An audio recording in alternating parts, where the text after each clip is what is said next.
We usually start. We're gonna read our text, and because we are going to talk about pain, not a very, it is an important topic, so I decided to bring one text from Vinha de Luz, or Vine of Light, text 80, that the title is, How Do You Suffer? And I think this text will help us in some of the reflections that we'll go throughout this morning. And Emmanuel will take the passage from Peter that he says, "But if anyone suffers as a Christian, let him not to be ashamed, but let him glorify God in this matter," which can be found in first letters Peter's 4:16. It is not enough simply to suffer in order to ascend to spiritual glory. It is essential to know how to suffer, drawing from pain the blessings of light it offers to a heart thirsting for peace. Many people suffer, but how many beings become painfully entangled because they do not know how to make good use of corrective and sanctifying trials.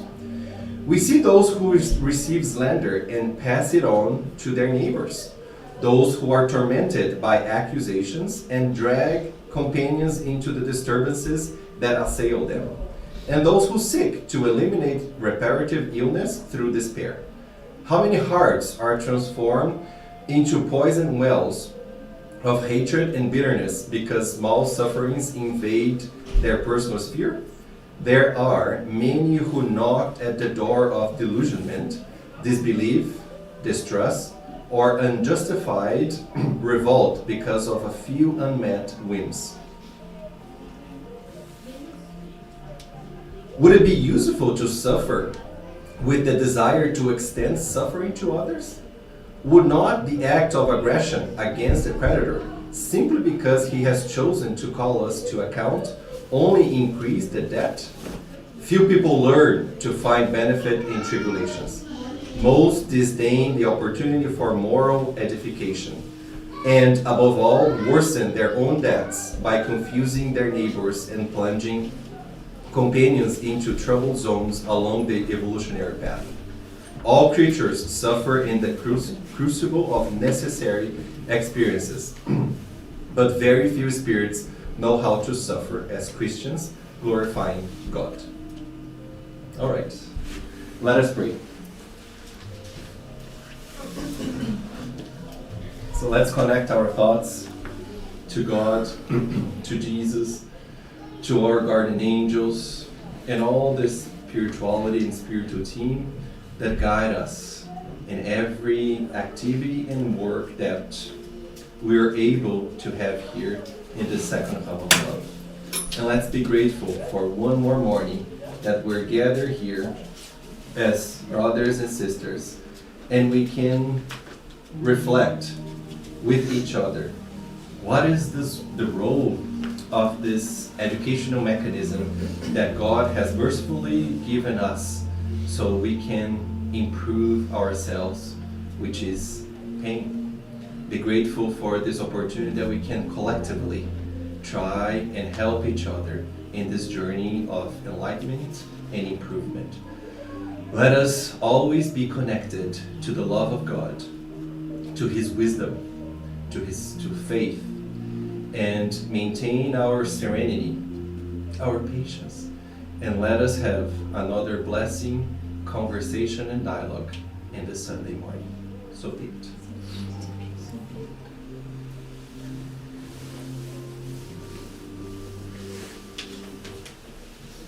All right. So today we're going to talk about how we're embracing the role of pain in our progress. So this topic came about as I was preparing for our Wednesday Spirit's book study. And this Wednesday it was all about the law of destruction, scourges or flagelos in Portuguese, and how all of that is part of our journey. It's part of the earth, or where we are living right now, and how these events, being a war a natural disaster, or any kind of scourges or flagells, how it causes pain. And as I was studying and going through this chapter, or what we call the law of destruction, I came across some definition from André Luis in one of the books of his books called Action and Reaction, Ação e Reação, and where he describes some types of pains and the function of its pains. So that caught my eye. I said, okay, let's talk about pain. There's nothing radically new today. Most of things we all know, we've all been applying, but hopefully, in my studies, I came across a few lecturers in Brazil that they really provided some good insights and it's just a different way to think about pain. And some of the materials, as if we want to learn about pain, Leon Denis, which I'm going to bring today, is the problem of the being, the destiny, and the pain. There's a whole chapter about pain, and I'll try to brush some of his knowledge, and hopefully we'll plant the seed and invite us how to think the pains that we are going through, how we are facing those pains, and how we are dealing with that. Okay? So, it's interesting. In one of the lectures that I saw, the person starts, life hurts. I said, does life hurt? It's like, yeah. It's like, that caught my attention. Yes, sometimes hurts a little bit more, sometimes hurts a little bit less, and every one of us will go through their own journey in their own lives and see how pain might be a little bit higher or less. And another thing that really resonated with me is when she starts talking, we do a lot of things like search for safety with our job. I want a safe job. And I want to save, house or a safe family. And all the effort to avoid that pain. So we put in a mechanism that we create for our own selves, a way to stop the pain is to search for safety or security in all the material things. Because it's kind of that way of controlling, right? Or try to control the environment, try to control life to avoid that pain. And I said, oh my, that's kind of like I saw myself a little bit in that description and how I'm putting my effort and my energy in doing that. And then she asked the question, okay, but what is the objective of life? What is the objective of this life that we are incarnated here?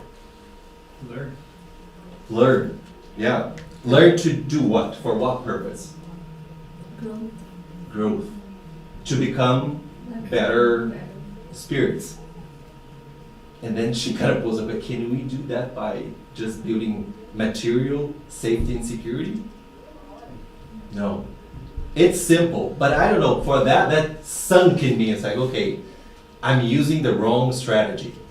Or some of the times, not always, but some of the times I'm using the wrong path for me to build myself or to evolve myself as an immortal spirit. Sometimes I'm focusing on not a very effective way of improving myself as a spirit. Because where are we? Earth. What is the characteristic of Earth? All beautiful? We're all spirits are all elevated here? No. It's a planet of trials and expiations. So even though I search for the security in the material things, does pain go away?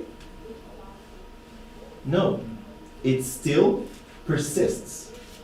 Even though I secured everything, I might have a secure job, family, friends, house, what have you. But still, the pain, it's still there. It's like, it's not working, my strategy. It's just because it's a condition of our incarnated life is it's through that pain that we will learn.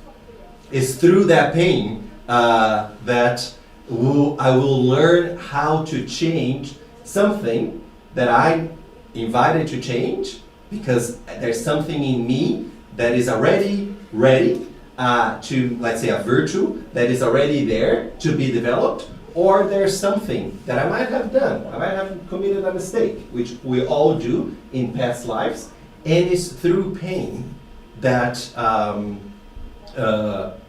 we will be educated. We will learn how to change a behavior. And there's a lot of challenges for us to endure in this planet here, right? We have loneliness that causes pain, violence, injustice, how sometimes our pride and our selfishness incur pain into us.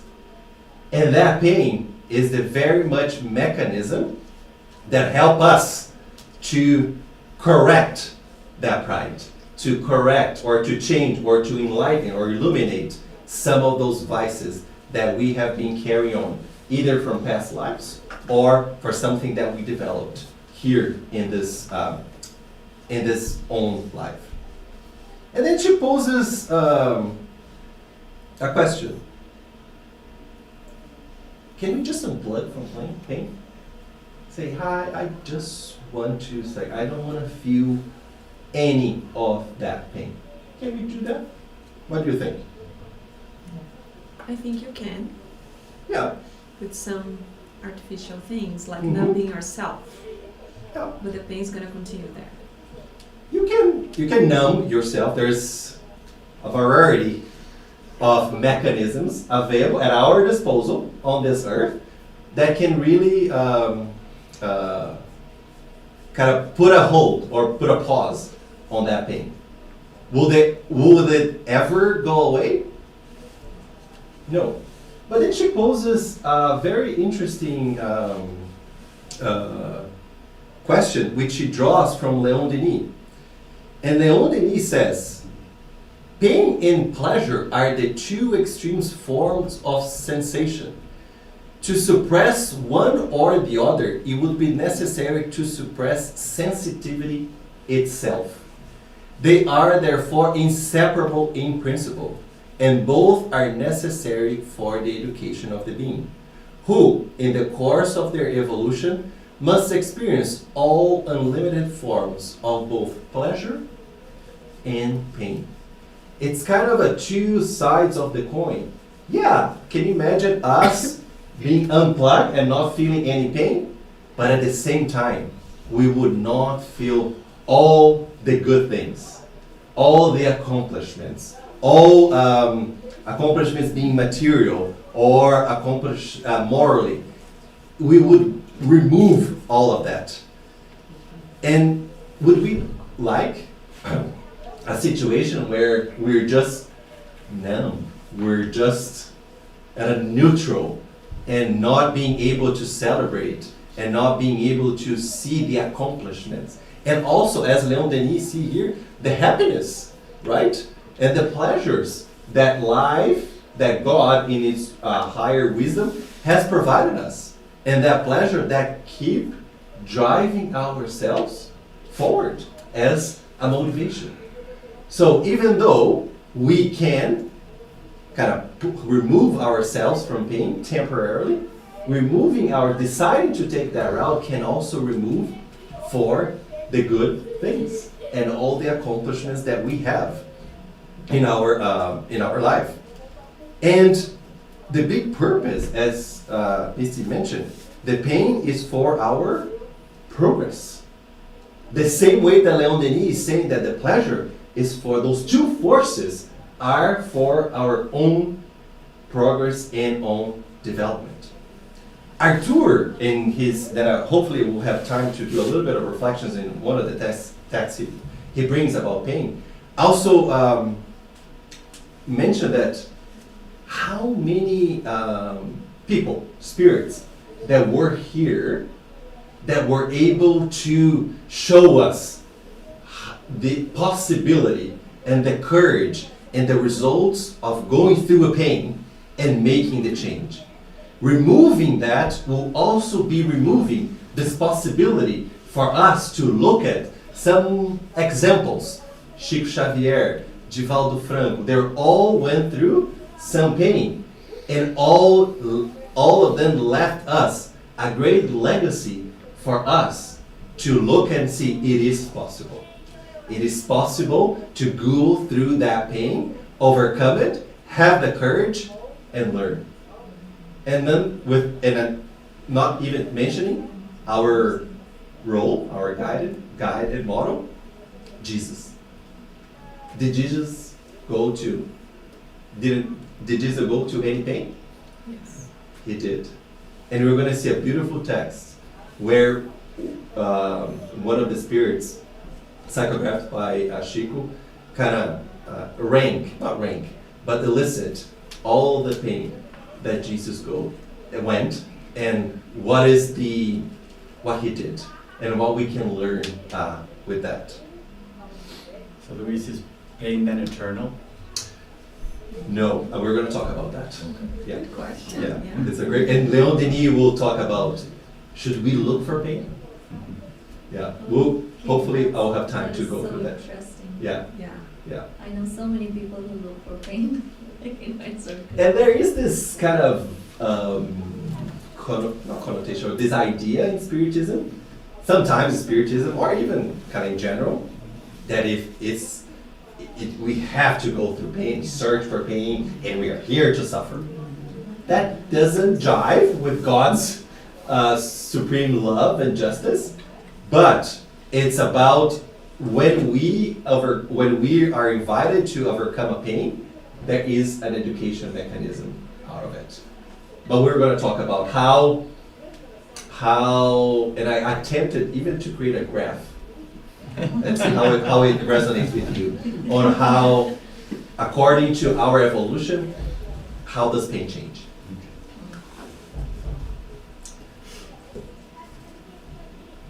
So what is the function of pain then? We've been talking.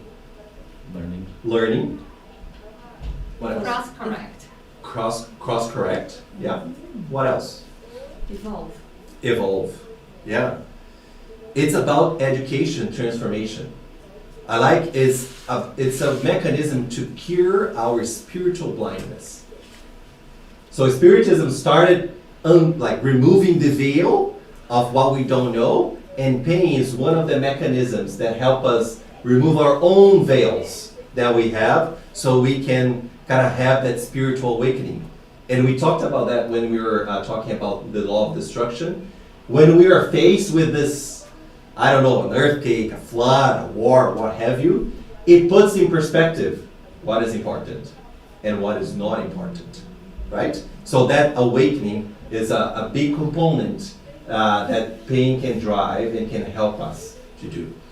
And in one of the text from Action and Reaction, I like this sentence that says that pain is one of the most important ingredients in the economy of life in expansion.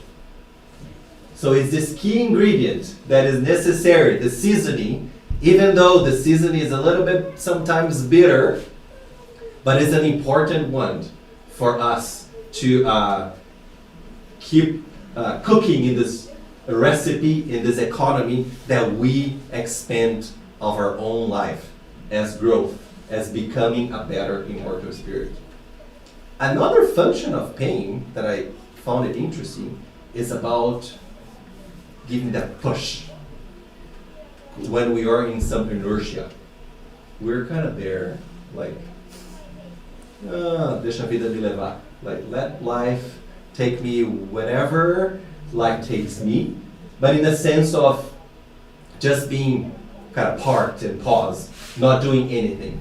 And that comes pain to do a little bit of a, Luis, you're like there, you have capacity and you can do this. So pain comes as a little bit of that push. And in this function of pain, that's kind of one of the drivers for me in this book, Action and Reaction. So André Luiz, through one of the spirits, kind of classified 3 types of pain. I love the classification. I think it gives me some grounding and some things for me to reflect. And he starts saying there is a pain evolution, a pain expiation, and a pain assistance. A pain evolution, it's something that comes outside. It's the environment doing something to help us. It's an outside in. So this pain evolution, the objective is for us to improve ourselves. It's something that the environment is providing, is external. And it's not about something that I did in the past. It's not to course correct. But it's something that the environment is providing me because I have asked to have a little bit of maybe of patience, to have maybe going through a natural disaster. It can be.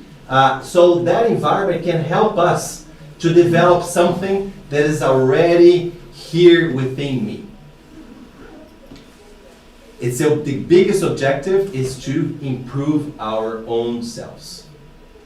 Which, if we take the definition between trials and expiation, as we talked about on Wednesday, a trial is something that I'm here in this earth, I need to develop in myself, right? It's something that is there in me, and I'm asked to go through it so I can really develop some of that virtue. Whereas an expiation, which is what André Luis says, a pain expiation, this is something that is coming inside out. Is some of the mistakes that we have made in the past when we broke some of the divine laws. And here comes God with all His mercy to give us the opportunity to go through that pain, to learn, and how not to do that same mistake again.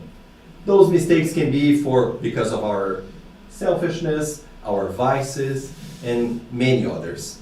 Those are our moral debts. It's what we call in Brazil os boletos. Os boletos morais, the moral bills, the moral invoices that we decided we decided and we needed, so we do not commit the same mistakes again. Important. Is that about punishment? Is God punishing us? Is God that bad? That's giving that expiation? No. It's about rebalancing. And I like that word in English. It's about rebalancing our soul. Our soul was a little bit skewed in some of our vices, our passions, and we decided to go through and to make decisions that maybe, due to our ignorance, was right at that time. We thought it was right, but actually we conflicted with the divine laws. And last but not least, the pain assistance, which is an advice, in Portuguese he calls a dor auxílio. I thought that was very beautiful. It's like I hadn't thought about that. So this pain is about divine mercy. It's about when God give the Spirit some of the pains so he or that Spirit can continue in its moral evolution. Because sometimes we decided in our reincarnatory plan, I'm going to do all of this. I'm going to fix this, I'm going to expiate that. But then we incarnate and we are so attracted by the material things that we start deviating from our path. So what God does is He creates a little bit of a pain so we can continue in our course. One good example is in some cases of suicide, a spirit that committed suicide, that spirit incarnate maybe without legs, maybe without arms, in order to protect and increases the chances of that spirit not to commit suicide again. There are some other examples where maybe there are some plans or there is an objective of a spirit to accomplish something, but then that spirit starts to deviate, going through the material, the passions, and there is a sickness, a disease, that can pause that spirit, so that spirit can reflect and not deviate too much from the course or from the objectives that that spirit had established before incarnated.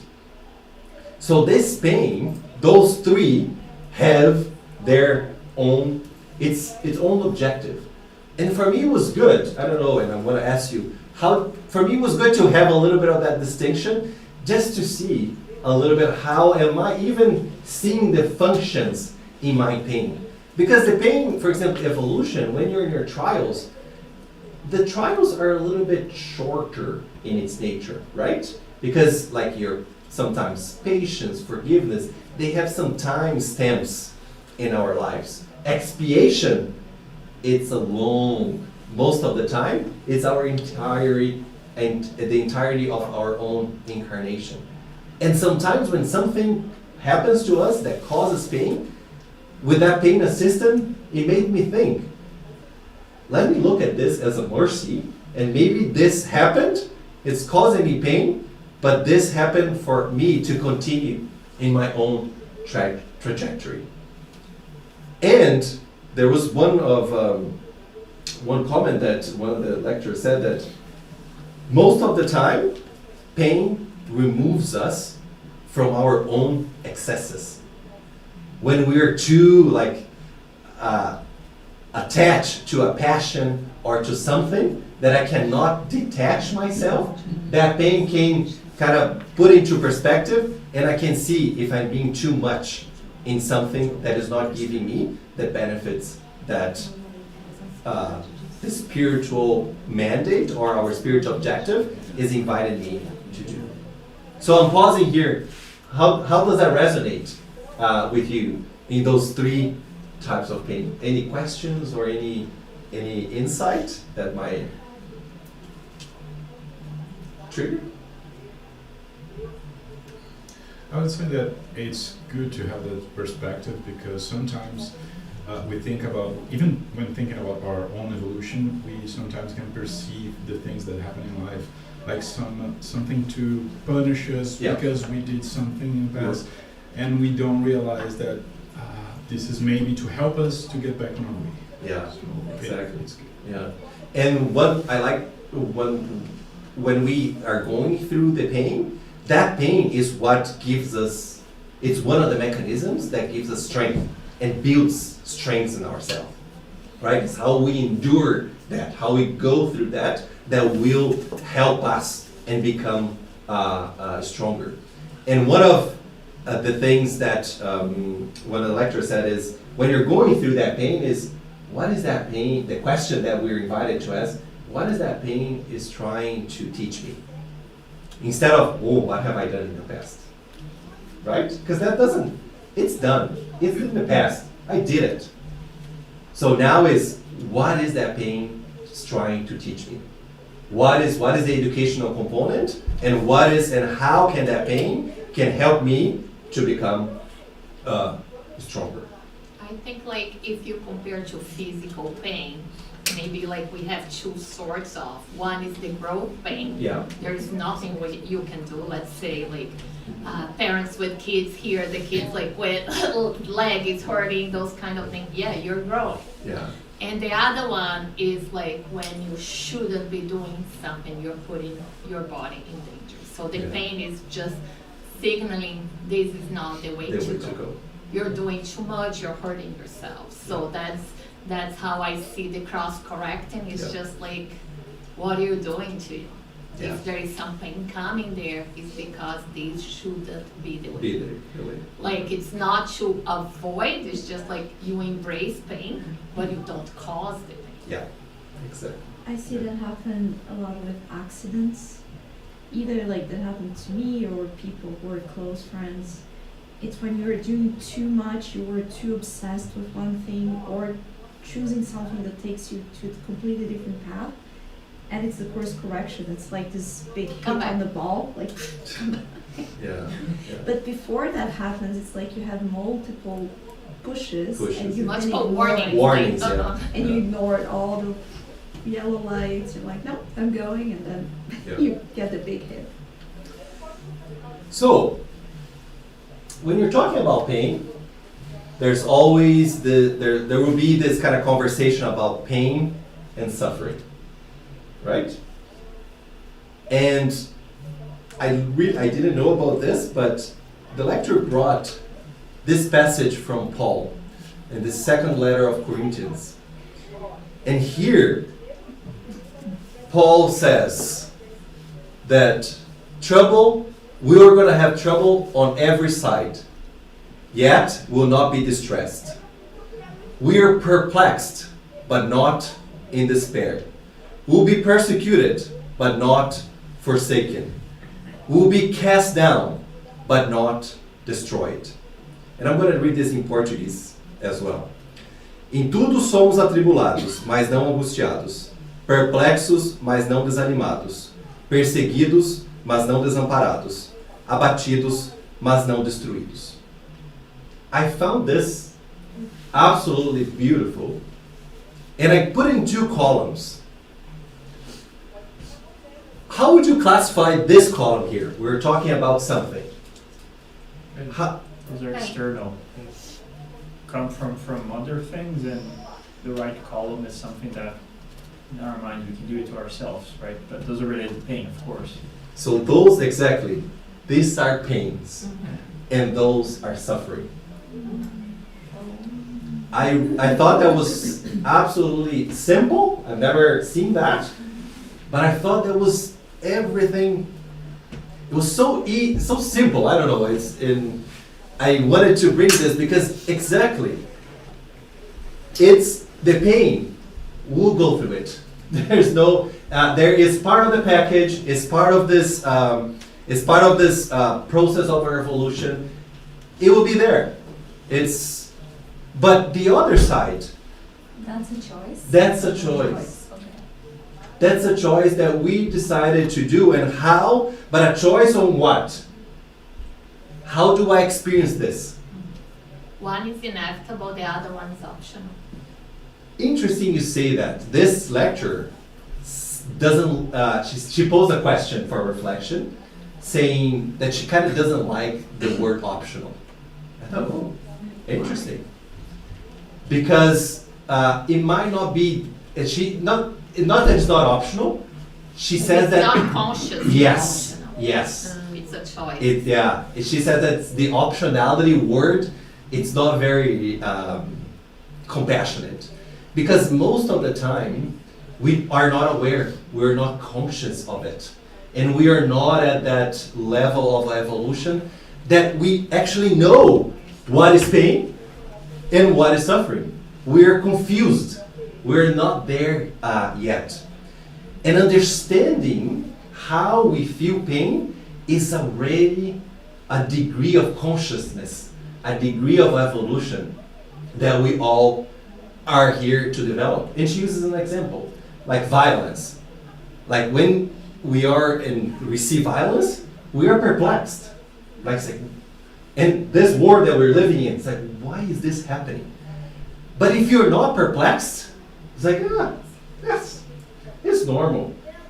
There is a level of evolution for those two different mindsets of being perplexed or not being perplexed. And there is a virtue that helps us in that development, in that thinking, okay, I'm perplexed, ou tô perplexo, and this is the pain. What is the virtue that helps us to identify what is the pain, does that mean, and what might be suffering? Discernment. Exactly. Discernimento is that virtue that helps us ask those questions. Why is this pain? How, or even how do I experience it? And when we choose consciously, subconsciously, we suffer. Sometimes the suffering is, I'm suffering because I feel the pain. Like I go against it. And there's several ways to go against it, right? I can say I don't deserve that pain. or this, I've done everything, and why God is giving me that pain, or something happened in my life, and I don't this life, my teenager years, or when I was growing up, and that's the reason I'm suffering, that's the reason I'm having that pain, and that's not fair.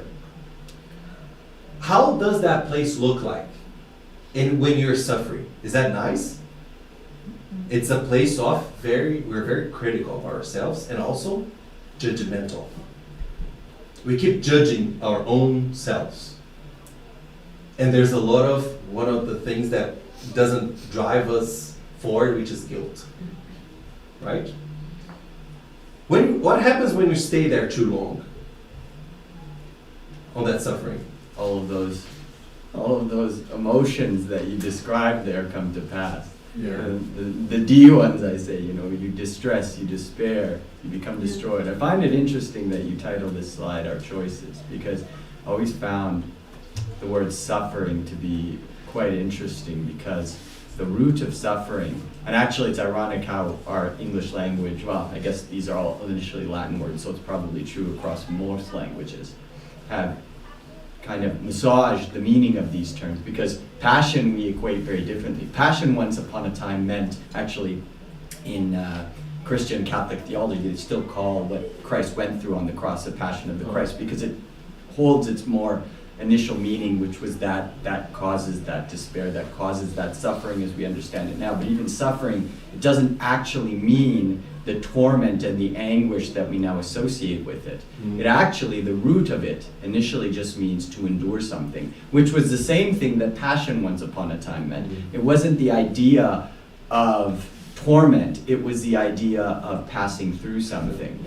And it's ironic, I find it ironic, because the idea of enduring is a choice in terms of how we endure. Yeah. We can endure it in the way we now understand suffering to mean, with all the torment, the anguish, the despair, that wallowing in the self-pity and the self-victimization.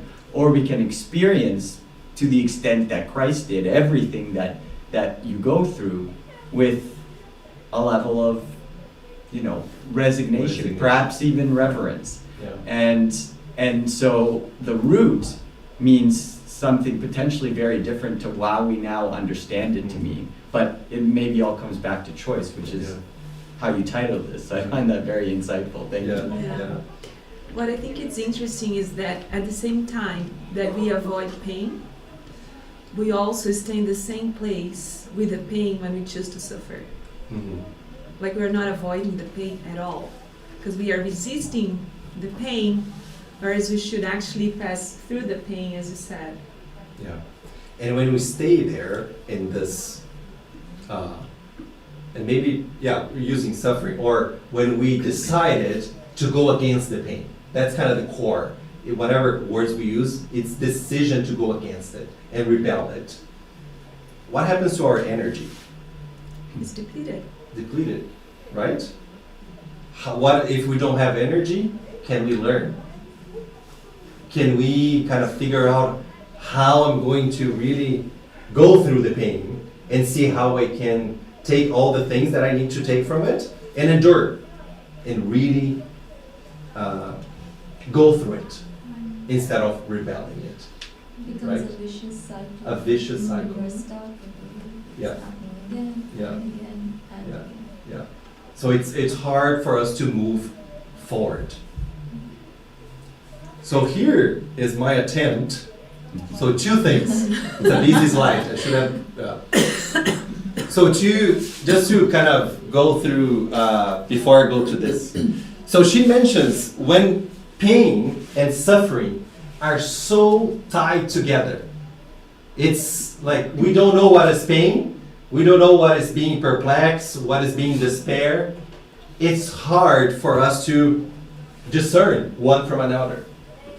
And in that mindset, there's a challenge for even our guardian angels to help us, because we're somewhat kind of locked. Our mental house are all in that negativity.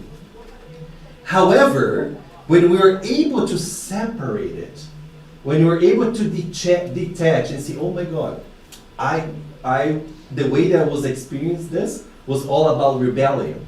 And when those two blocks, as I put it there, separated, that's when our guardian angels, the divine assistance is able to help us with intuition.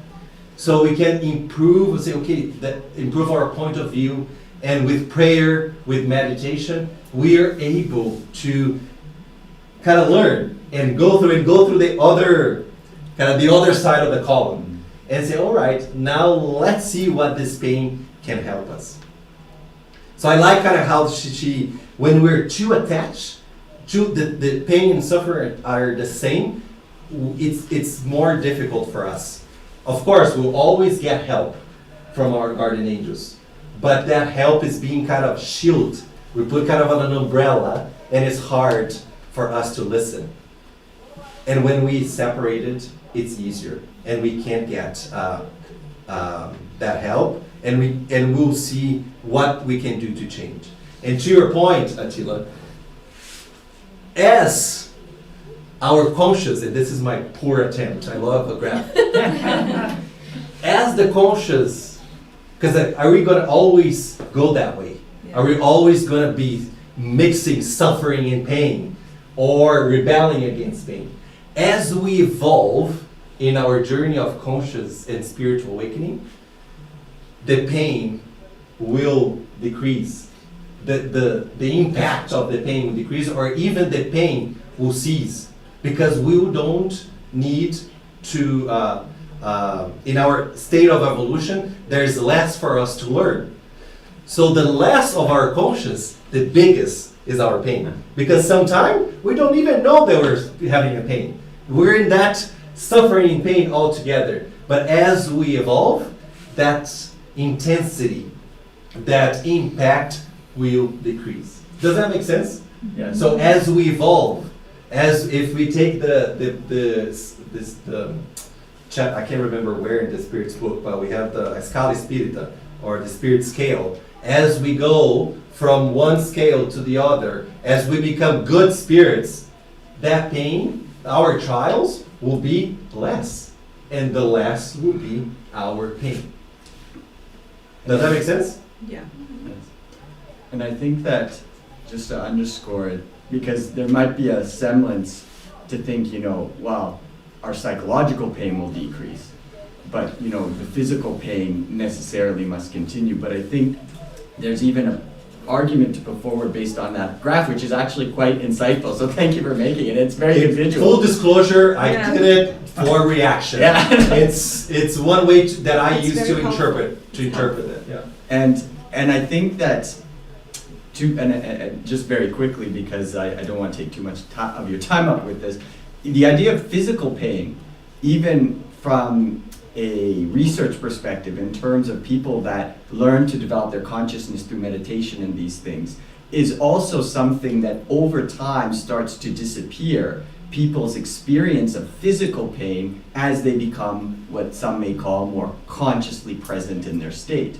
So I think that your point is so insightful, because it's true psychologically, experientially, but it's also true in terms of how we experience physical pain. Mm-hmm. And I think this goes back to a conversation you and I once had about when I was telling you about the monk. Anyways, without getting into any of the details, let's just accept there was a monk once upon a time that for a reason of protest, he lit himself on fire. And you watch this person literally, and they had it on camera and with photographs, for 10 minutes. Just watch his body completely burn up, and he doesn't move. He doesn't say a word, he doesn't do anything.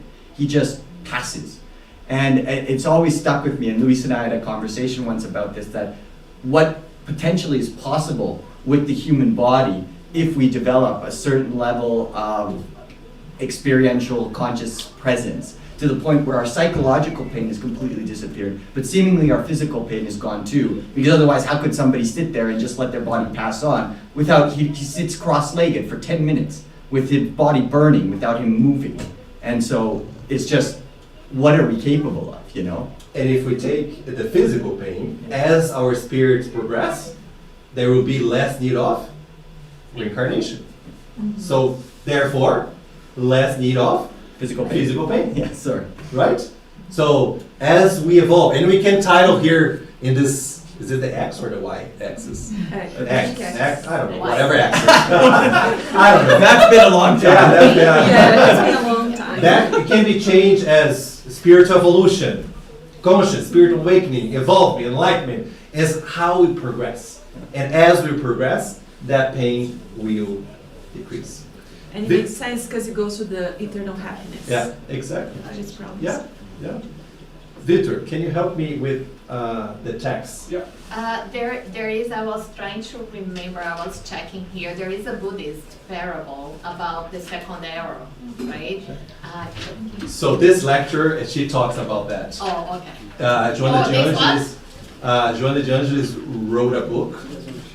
I'm not gonna be able to remember, and she talks about this, the suffering and pain from Buddhists. Okay. There's 4 things, yeah, but I have to search again, but yeah, Yeah, it's so about that. it's like Yeah. pretty simple, the Yeah. second arrow is Yeah. what your mind does Yes. after the first arrow hits you, which is actual physical pain. Yeah, yeah, and Joana de Angelis uses Buddha and describes some of the types of suffering and stuff. Okay, okay. Yeah.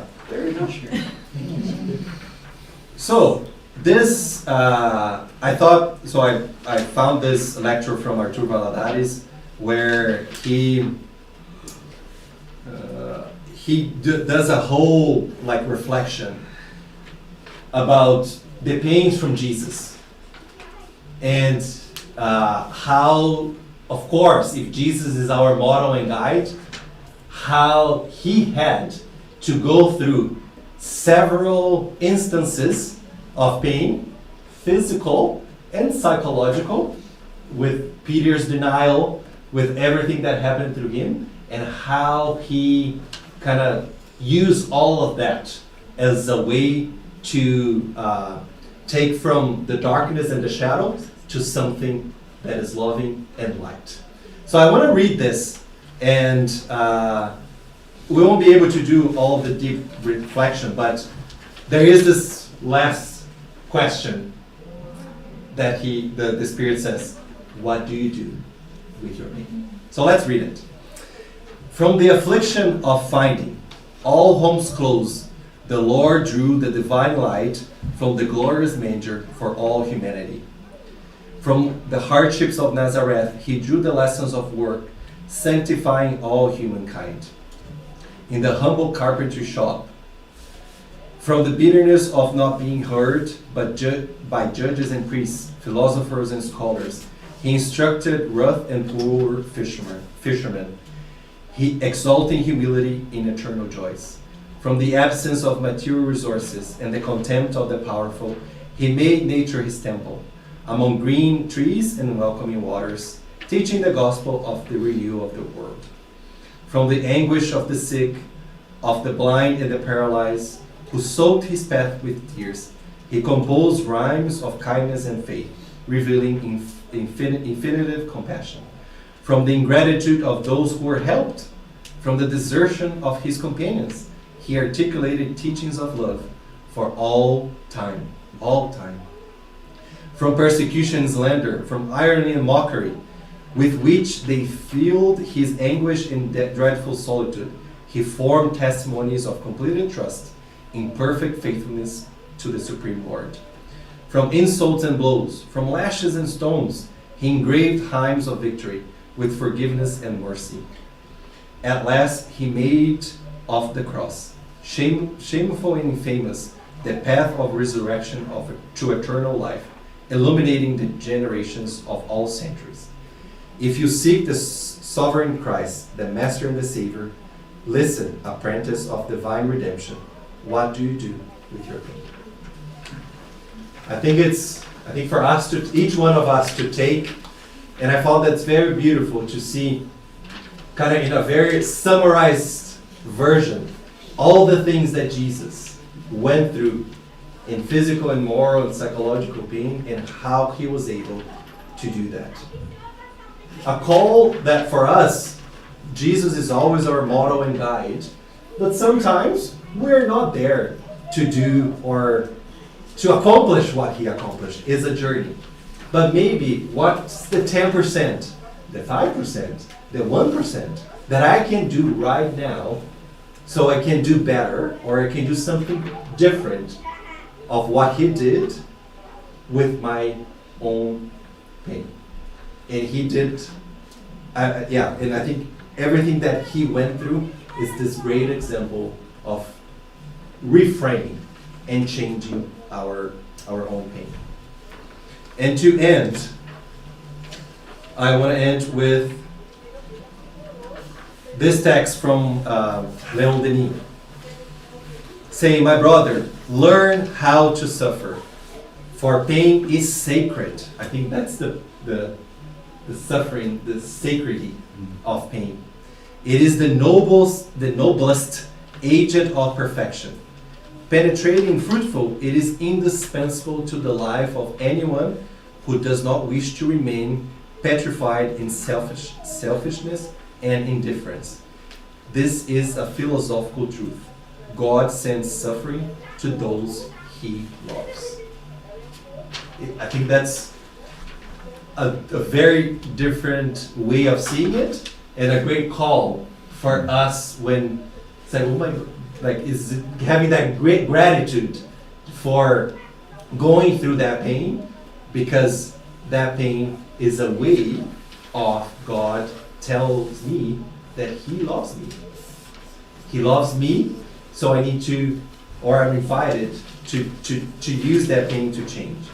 And like also like that you're capable, right? Like nothing will come your Yeah. way if you cannot Yeah, endure that. exactly. We all have the capabilities to do that. Learn how to suffer. I will not tell you to seek out pain, right? Sometimes like, all right, let's see what I can do here to shake things up.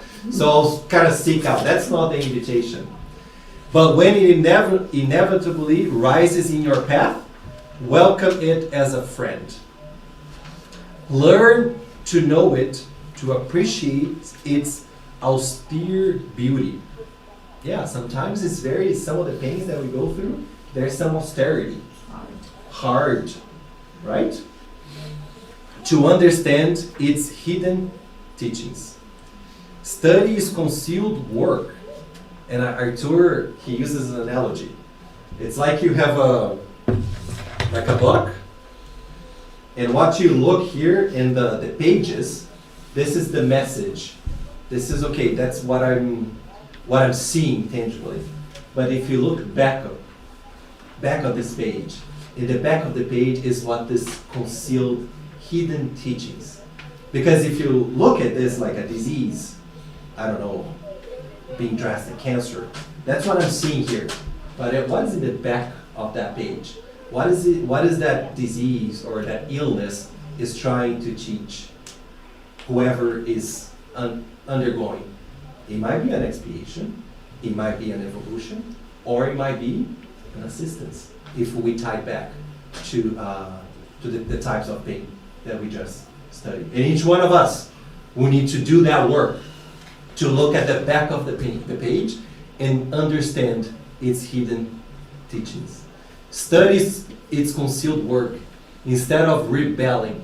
I think there is one in one of the events that we had here.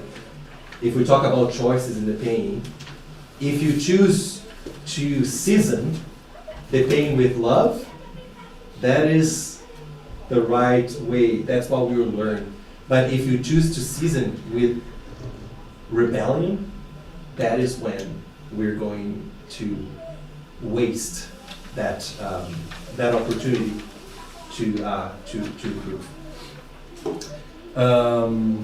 Instead of rebelling against it or remain crushed, inert, and weak under its action.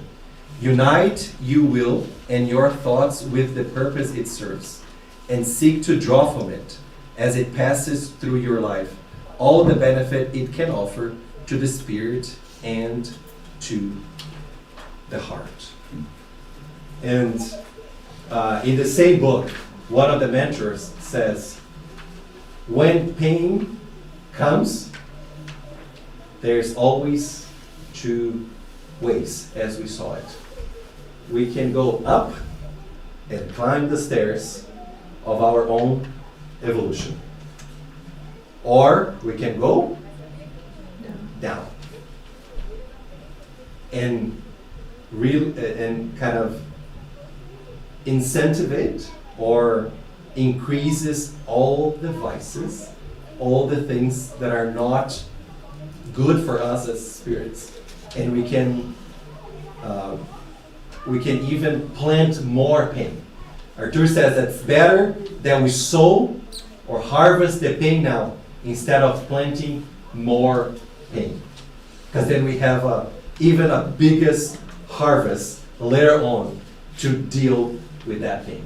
So I think the invitation for all of us, when we are in that crossroads, quando a gente estiver nessa encruzilhada with pain, that we can do all we can to choose the path up, to make the changes in ourselves.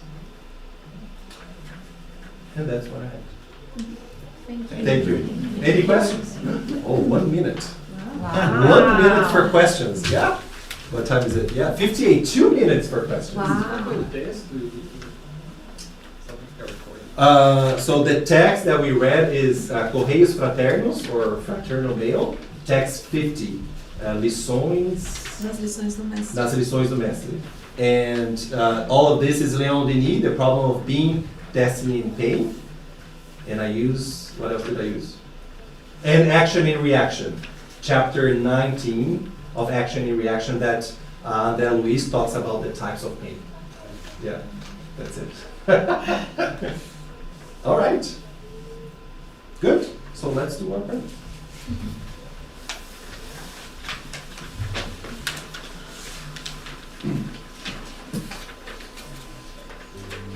So connected that we still are with God, with Jesus, with our guardian angels, and all the spiritual team.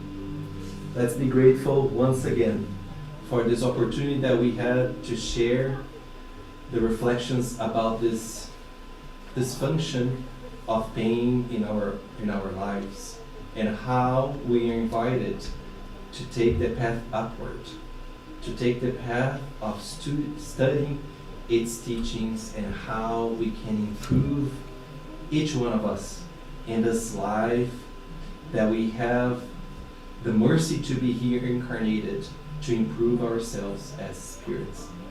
Thank you, God. Thank you, Jesus, for this moment to learn. And hopefully, every one of us, with each one of own strength, own reflection, we can take this and do whatever we can to apply, to reflect, to think throughout the day, throughout the week, and the days to come. Be grateful once again for the opportunity that we have to be here, and ask that we continue always connected to God's wisdom, to God's will, that we continue enduring with courage and learning with the pain, so we can transform ourselves. We can cure our spiritual blindness, and we can have and continue to have that spiritual awakening. Let us have another blessed and enlightening week, full of love and peace. So be it.